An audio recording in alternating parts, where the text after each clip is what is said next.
Hey, beautiful people, welcome back to the Pondering That Show with myself, Saffron King, who is the host. And today we're with a very, very special guest, Channique Sterling Brown, who you all should know her as DeeDee from Coronation Street.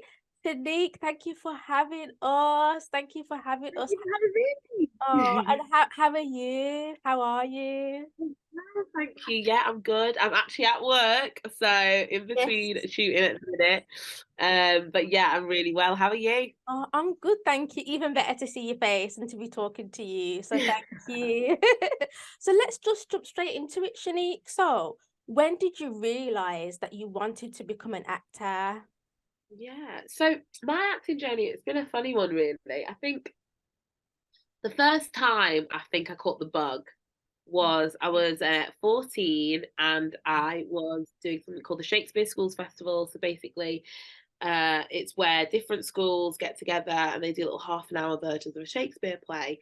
It's usually like in a one of your local theatres. So this was at the West Yorkshire Playhouse, and I was playing Prospero in The Tempest. Love that play, by the way. And we had this big, you know, um, shipwreck scene that we choreographed at the start, and I remember being there with my staff, and I'm this like 14-year-old girl playing this powerful old wizard or whatever.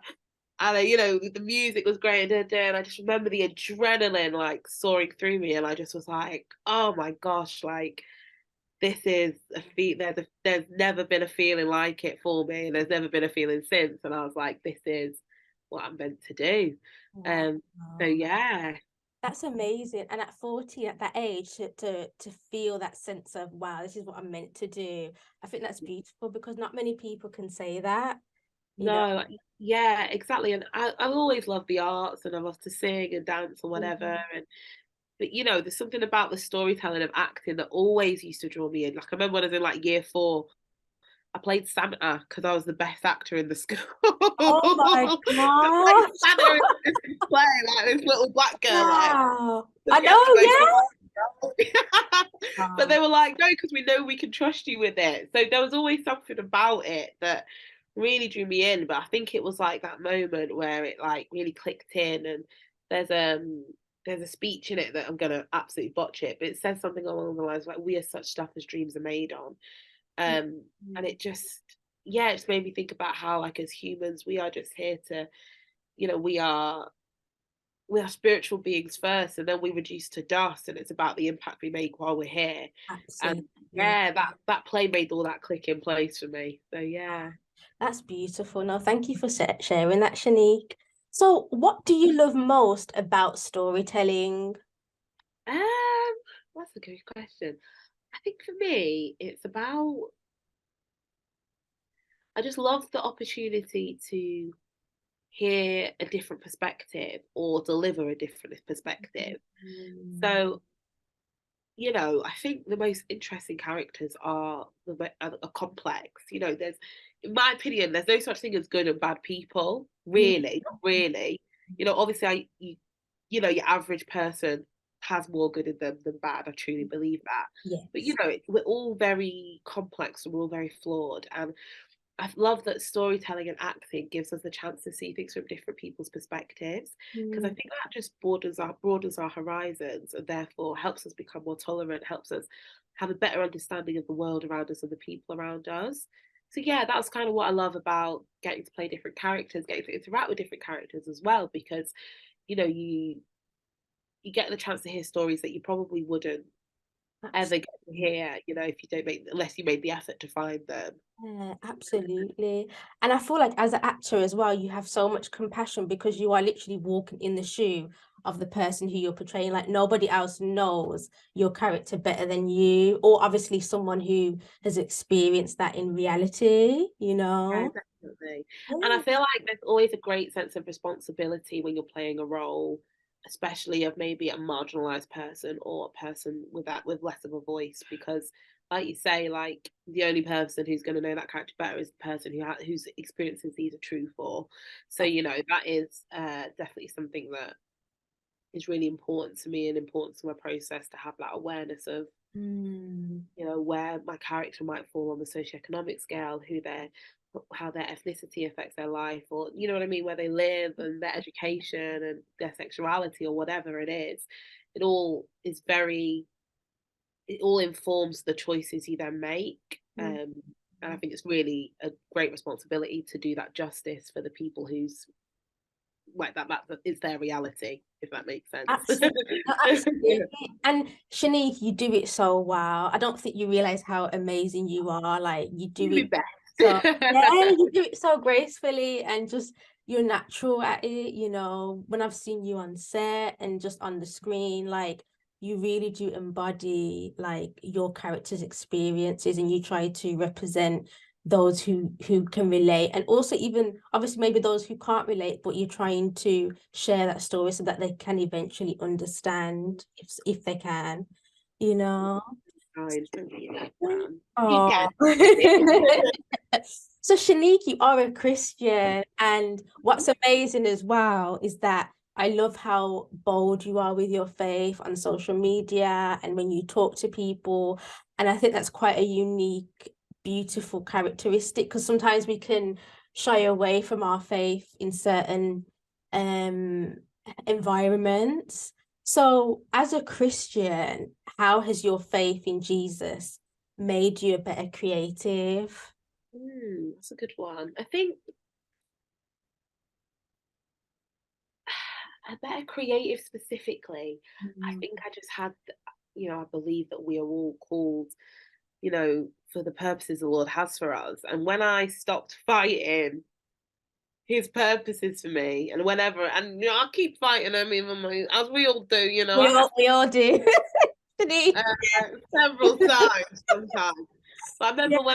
when I was studying, and I was going to go on and do law, even though I felt this such a strong pull to acting, and I knew it was what I wanted to do, but I just thought, well, I can't do it; it's too hard, and da, da, da.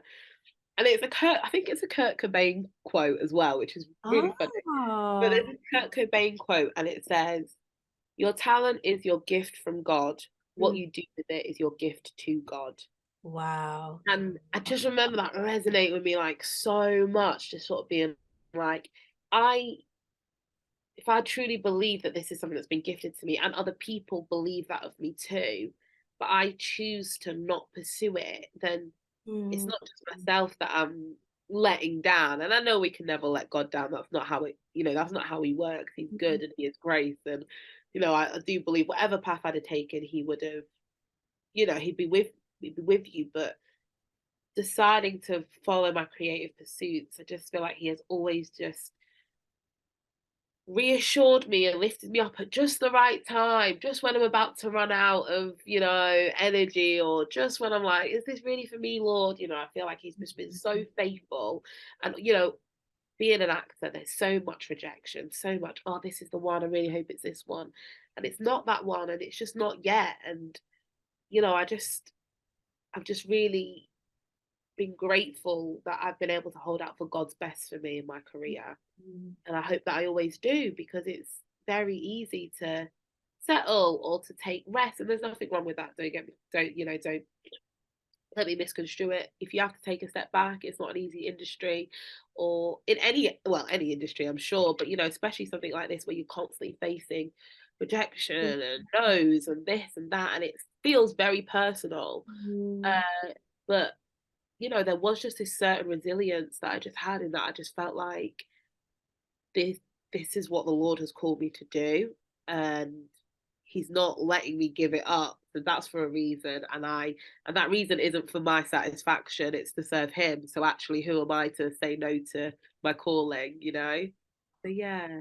and like look how God has elevated you, I feel like he like when you spoke about rejection, I feel like in the acting world there's so much rejection. Whenever I speak to actors, that's one common trait that comes up, but it is about your resilience and God will give you strength for that as well, and you're a living testimony to that, Channique. Yeah, absolutely. And like, I just couldn't be more grateful, because again, it's just like all the little things, they all fall into place, even from where I decided to go to drama school, all those, Wow. 5 years ago, I wanted to train in London.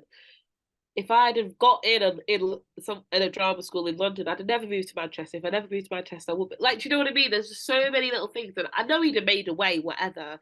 But at the time, I couldn't understand why I had to stay in the north. I didn't want to stay in the north, and you know what I mean. But it was all for a reason. It was all for me to meet certain people. It was all for me to cultivate a certain sense of community, to grow my faith, to, do you know what I mean? To actually understand what's important to me and build my morals. And yeah, so yeah. Absolutely, Shanique. And an image that came to mind is on your Instagram. You've got a picture of you outside the Rovers, and Yeah. you've got look what God did, and like you just look so happy and just content. Like that's such a beautiful picture. Like it's in my mind. Yeah. Yeah, no, and it was for me that moment. I just like I got baptized about maybe like 3 weeks before I got the Wow. first audition for DeeDee. And I started 2020. What year were it last year? 2022. I can't remember. Yeah. Then I won. I was like, I am really expectant for this year. I was like, I just know God is going to move in big ways this year. So I was like, I didn't know if it was for me. I didn't know if it's for people around me. I didn't know if it's just in the world. I was like, I'm excited. I'm turning 25 this year. I want to get baptized this year. Like I am. I know this is going to be a year to remember. I could just feel it. And so I just really was just wanted to walk so closely to God last year. And, every year since. But last year I was just so concentrated on walking so closely with him, and I just would not be here without him. So it is what God did, this is how he wanted it to play out, and I am very grateful. So Oh, yeah. amazing. That's beautiful. So I was about to call you DeeDee then. Shanique. So going into DeeDee specifically now, the character who you play, why is DeeDee so important on Coronation Street? Yeah, good question. For me, I think DeeDee she represents like a whole generation of women, Black British women that I don't think we actually see very often, and are probably, I don't know the statistics, but probably many, many more of us than we think. I think, there's representation is an ever evolving conversation in the industry, an ever evolving thing. Obviously, we've come a long way. Do I think we've got further to go? Absolutely.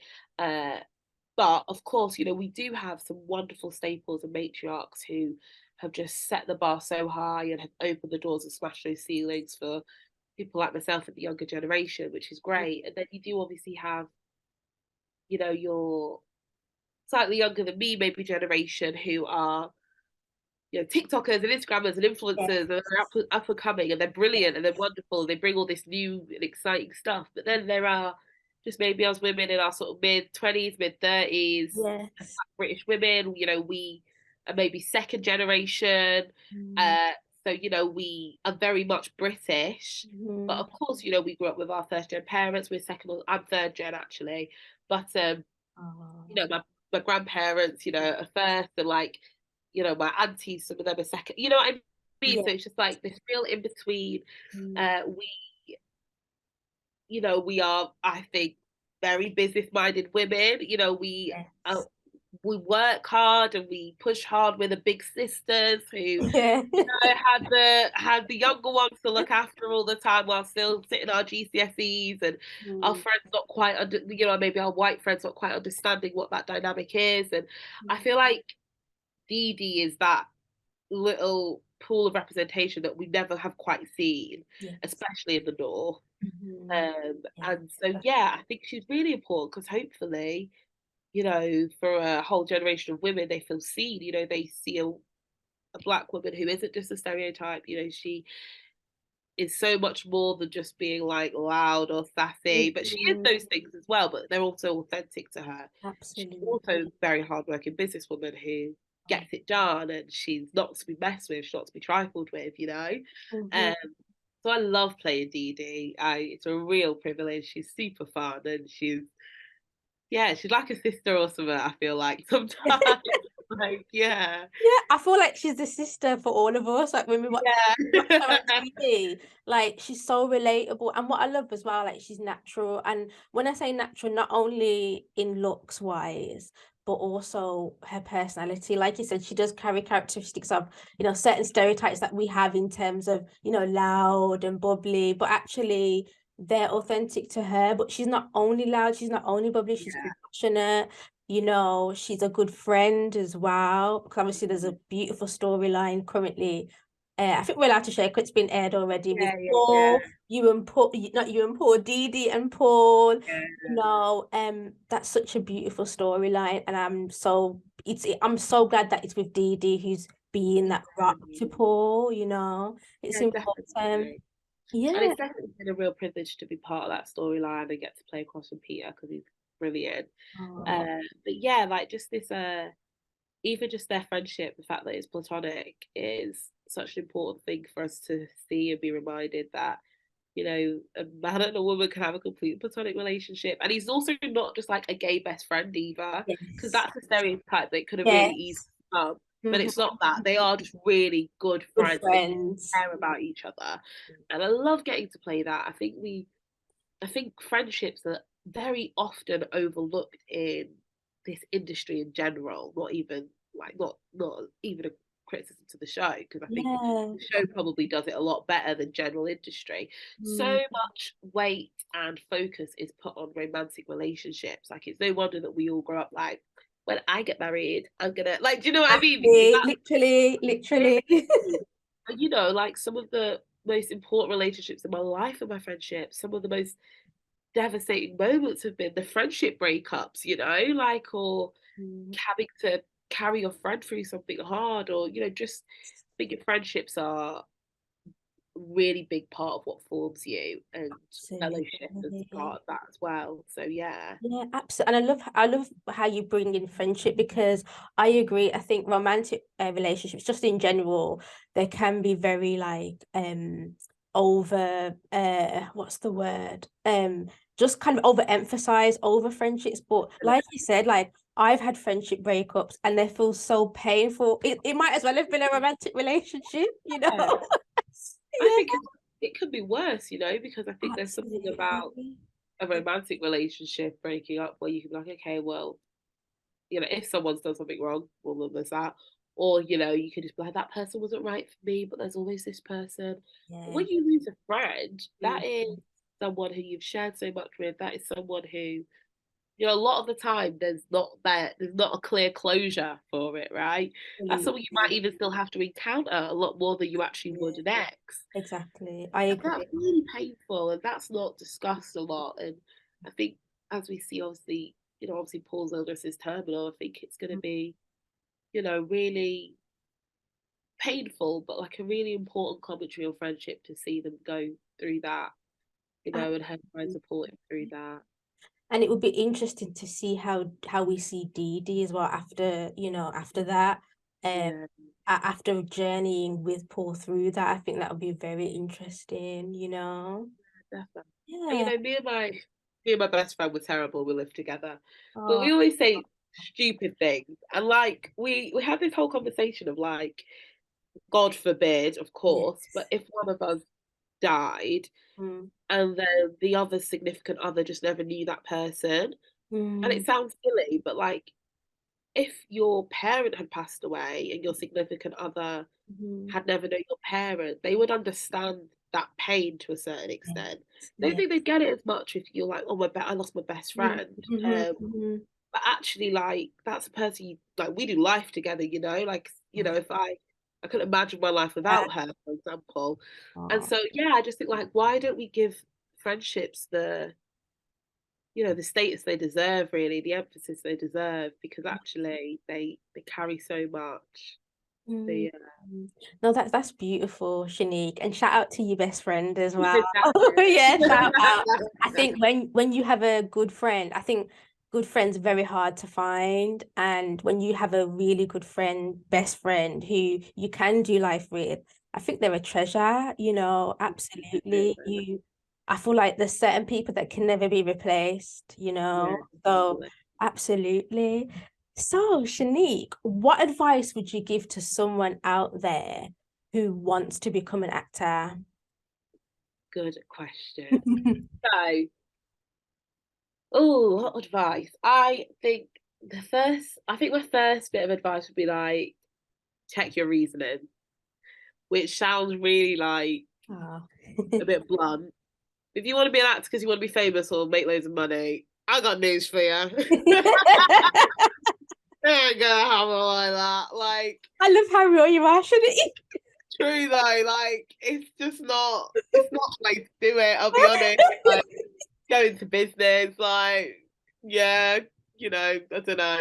How do people make money? Invest. I don't know. But, what I think I mean by that more is like it comes with a lot of sacrifice, a lot of sacrifice. Yeah. And so just really be so short and grounded in your reasonings for wanting to do that because you can make peace with those sacrifices if you know you're doing it for the right reasons. But if you aren't, then you're gonna feel so resentful of the journey and you can't even enjoy the journey if you have resentment for it, Yeah, that's So true. I'd say that. I would say for me personally, I've just been really fortunate that I've just encountered people who really believe in me. And I'm really, really grateful for that. And that's all God's work and all God's planning. But if my drama school teacher had not told me that he thought I had what it takes to go to drama school, I wouldn't have gone. If my tutor at university had like I wanted to change my name at one point because I thought it was too black. Like, yeah, I did, and I didn't want it to be. Or we had a casting director come in and pull up this African girl spotlight and say, "Oh, I'm not going to bother to try and pronounce that name." As a 19-year-old black woman, I was like, "Oh, going into the industry, they're not even going to look at my profile because they can't pronounce my name. Like, what am I going to do?" I wanted to. It made me want to cry. Yeah. But I had a great tutor who was like, "No, I love your name, and it's you, and it's this, and it's that, and that." Gave me a boost, and I was going to take a break from acting in 2020 with the pandemic. And Roy Alexander Wise at the Royal Exchange gave me an opportunity at the Exchange, and that kept my foot in the door. It meant I got to write and create something beautiful, and that those next couple of years was where my career took off. So I really just think being your authentic and genuine self will mean you will encounter brilliant people, and those people who believe in you, like, really treasure that, really honor that, and appreciate that. Wow. And yeah, you so got to be yourself. Like, not everyone's gonna like you. It is what that's okay. But I think we all have to trust that we bring something unique to the table, and we carry something special. We're all fearfully and wonderfully made, and so you have to have that, that kind of God confidence of that in a way of like, okay, if this person can't see it, that's okay because someone else will. That's the person you need to see it. Anything else?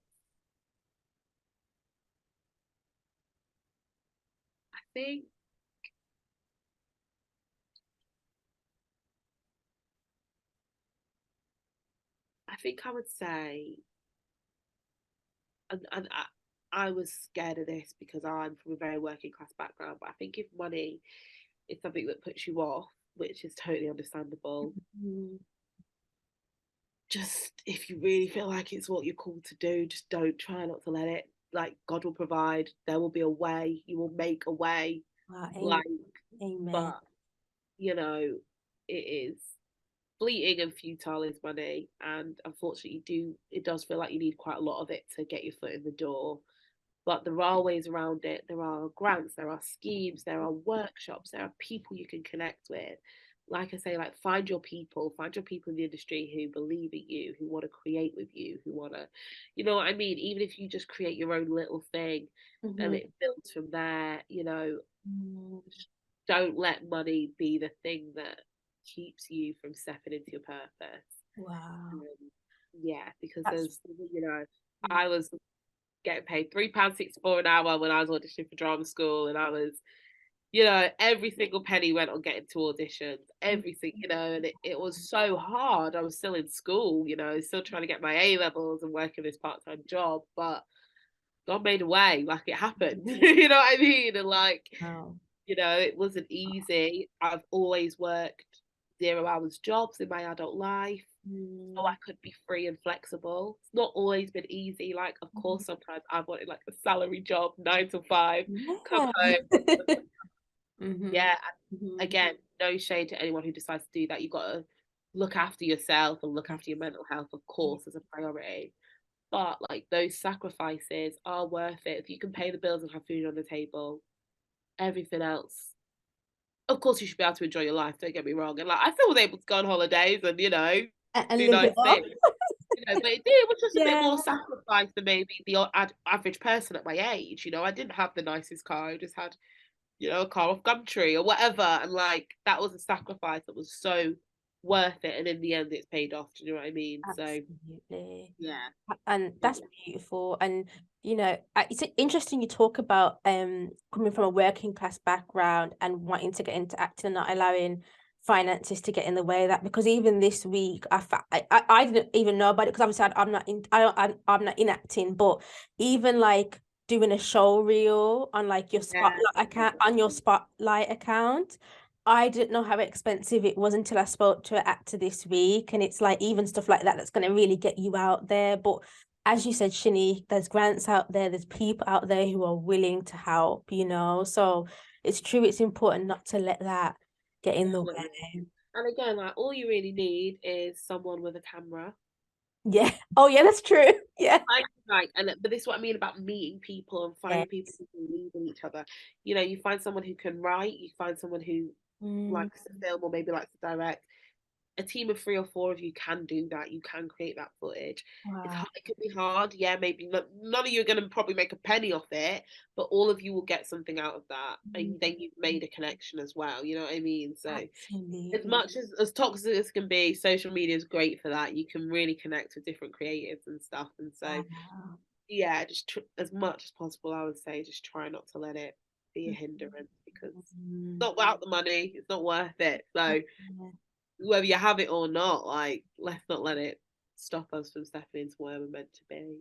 Absolutely. No, thank you so much for sharing that, Channique. And is there anything else you'd like to leave our listeners and viewers with? Anything that's been on your heart that you'd like to share? It can be completely different to what we've already spoken about. Um, oh yeah, no problem. Oh, do you have a cold? Oh,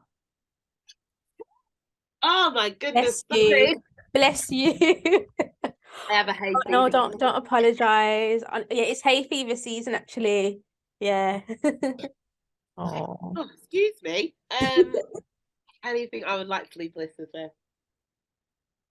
It's a good question. Mm. Hmm.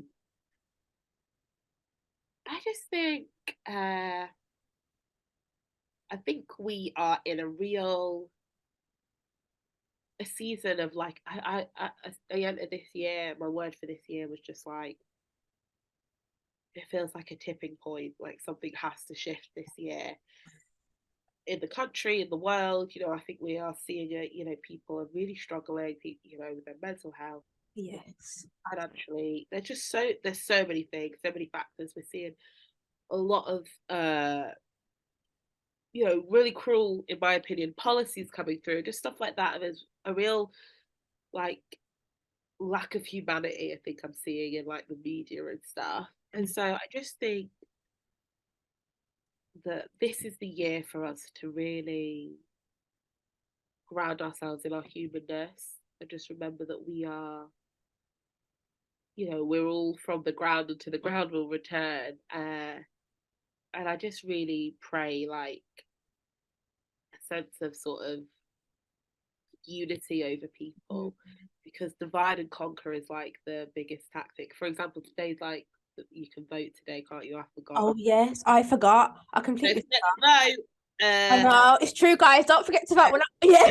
Set to vote, people. Yeah, I know it's probably not Yeah, going to I go know. well, you know. But like even just like in the ways we choose to do that, have your community in mind, have those you know that those struggling in society in mind, because I feel like if things don't shift, then we are going to just see such suffering, and it's preventable, and that's something that's really important to me. And I really mean that across the board. Mental health is a real sore subject at the minute, and people are just struggling so much, and the services just aren't there. When we've got children living in poverty, when we're like the fourth richest country in the world, things that are preventable. And so I just think the best way for us to tackle that is to have a softening of hearts as a people. So yeah, I hope that resonates with someone, and I hope they can act on that if it does.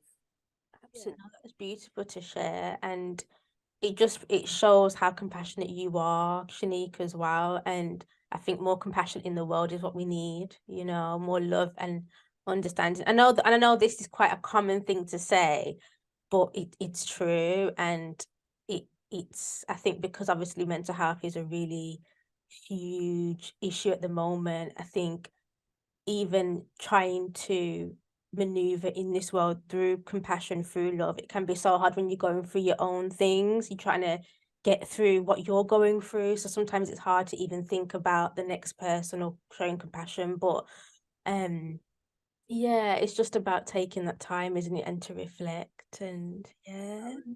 No one's alone in this, you know what I mean? Exactly, you're not alone. But you're not alone. So Absolutely. There's help out there, talking lines, chats, calls. There is out there, and there's free counseling sessions you can have. So there's definitely help, and you're not alone. But after no, each other again, think about your community. Say hello to someone on a walk. Just little stuff like that. I just think we can all just do a little bit. So not every, no one can do everything, but everyone can do something. absolutely. That's the Wow. truth. So That is yeah. beautiful. And on that note, thank you so much, Channique. Thank you for sharing your beautiful words of wisdom, your journey. And like, I just continue to wish you nothing but success and abundance. And I know you're going to continue to go to higher heights and glory to glory. Like, it's only that is a fact for you. That is a fact, that's so much faith for having you. But no, thank you for having us, Channique. Thank you. Thank you for listening, lovely people. So you can find Pondering That with Saffron King at _Pondering That with Saffron King on Instagram and on YouTube. And Channique, obviously, she'll be on Instagram as Channique Sterling Brown. So keep in touch with her journey. She's an inspiration to me, even someone who, like me, who doesn't want to get into acting, but just as a human in general. So thank you so much, guys, and enjoy the rest of your day. God bless you all.